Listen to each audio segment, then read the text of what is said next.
Os deputados aprovaram nesta quarta-feira, dia 9, requerimento para o trâmite em regime de urgência do projeto que proíbe a exigência do passaporte sanitário do Paraná. Com a decisão, a proposta 655 de 2021 ganha celeridade para apreciação na Assembleia Legislativa do Paraná. A matéria ainda aguarda pareceres das comissões. Somente após essa tramitação é que ela seguirá para o plenário para votação dos deputados. Projeto de autoria do Ricardo Arruda, Coronel Li e delegado Fernando Martins, todos do PSL, delegado Jacovós, PL, soldado Fruit, PROS, Gilberto Ribeiro do PP, foi apresentado em novembro de 2021. O pedido de urgência foi protocolado na terça-feira, dia 8, e assinado por 19 parlamentares. Após intenso debate durante a sessão dessa quarta, o requerimento recebeu 27 votos favoráveis e 17 contrários. Eu vou começar com o Rigon, porque daí você também trouxe uma notícia em relação a uma estudante da UEM, que entrou que teve uma decisão negada sobre toda essa questão do passaporte sanitário. E aí, como é que fica isso tudo? Olha, a respeito desse projeto da Assembleia, ele foi apresentado em novembro, e em novembro as pesquisas já mostravam, Datafolha já mostrava que a maioria da população é a favor do passaporte sanitário, é a favor de se ter condições de se evitar pegar a doença. Então, é importante que o eleitor saiba que tem 2 deputados de Maringá que votaram contra a maioria das pessoas, que é o delegado Jacovós e o soldado Adriano. Eles vão contra a maioria das pessoas. As pessoas querem ter segurança para poder continuar indo em festas, frequentando ambientes, e o passaporte sanitário é uma dessas prerrogativas. E legalmente está aí provado, pelo menos em primeira instância, o doutor Frascati, que negou uma estudante de direito da UEM essa coisa de não precisar apresentar carteira de vacinação para voltar até a aula presencial. E repito que o advogado dela é uma pessoa que se vangloriou na Câmara de Maringá de não ter tomado a vacina. Então, a impressão que eu tenho, de vez em quando, vendo a atitude desses deputados, desses estudantes, é que o mundo está de ponta cabeça. Mas, felizmente, ainda é a minoria. Ok, vou passar agora para o Celestino. E aí? Exatamente, é a minoria, e estão preocupados com a minoria, né? É engraçado isso, né? Passaporte sanitário, quase 90% das pessoas vacinadas, e estão preocupados com as pessoas que não querem se vacinar e não querem ter a liberdade de entrar no evento e tá lá com a pessoa que tomou vacina com o Covid transmitindo, e a pessoa que não tomou, que não quis tomar, tá lá tranquila. Então, assim, é muita demagogia, muita hipocrisia.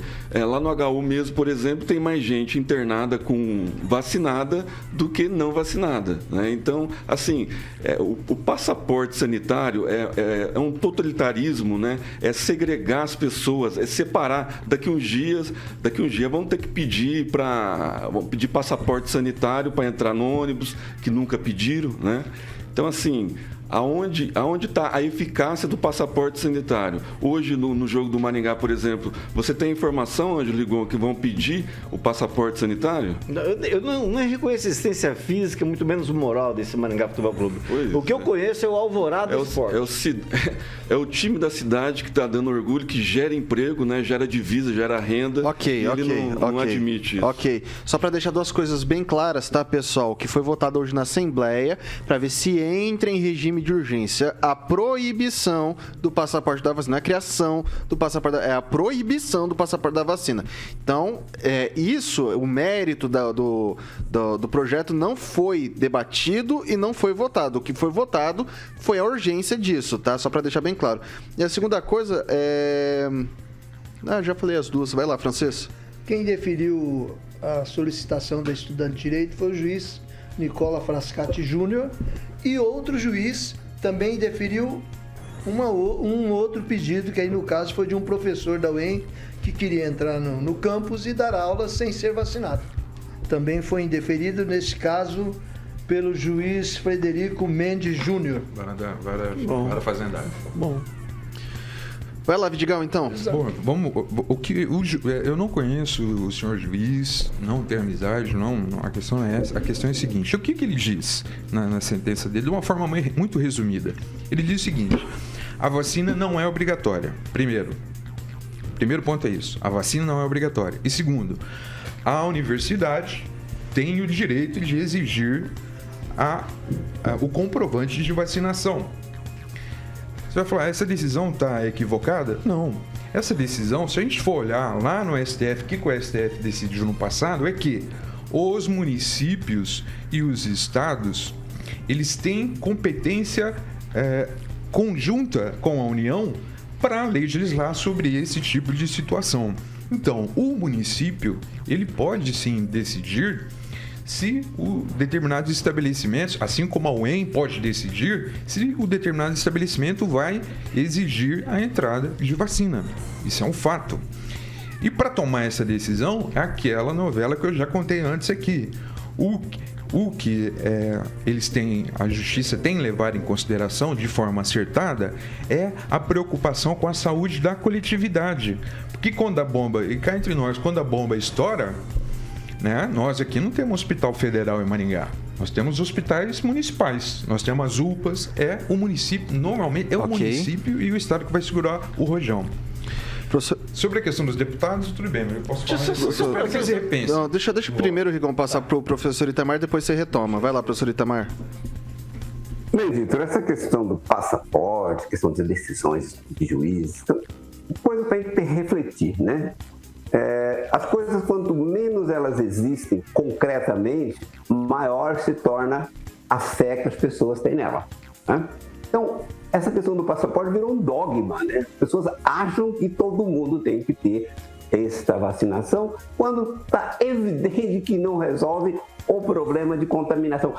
E por que eu falo que não resolve? Porque se resolvesse, o vacinado, não, portanto protegido, não se preocuparia com o não vacinado. Eu não estou entendendo, né?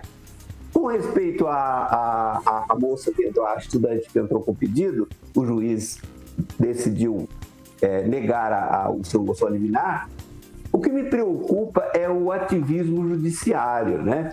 Porque os juízes não são pagos para dar opiniões. E no despacho, eu estou aqui com a parte do despacho aqui, ele diz lá que tem respaldo técnico-científico. Não, juiz é para decidir segundo as leis. Certo, de um jeito ou de outro, mas decida segundo as leis. A gente não paga o judiciário, que custa muito caro para dar opinião. Mas no Brasil virou assim. Veja o Supremo Tribunal Federal, os juízes são tagarelas, vivem falando fora dos autos. Não é para isso. Os juízes têm que falar nos autos e segundo a lei, e não respaldo técnico, científico. Não é para isso que eles são pagos.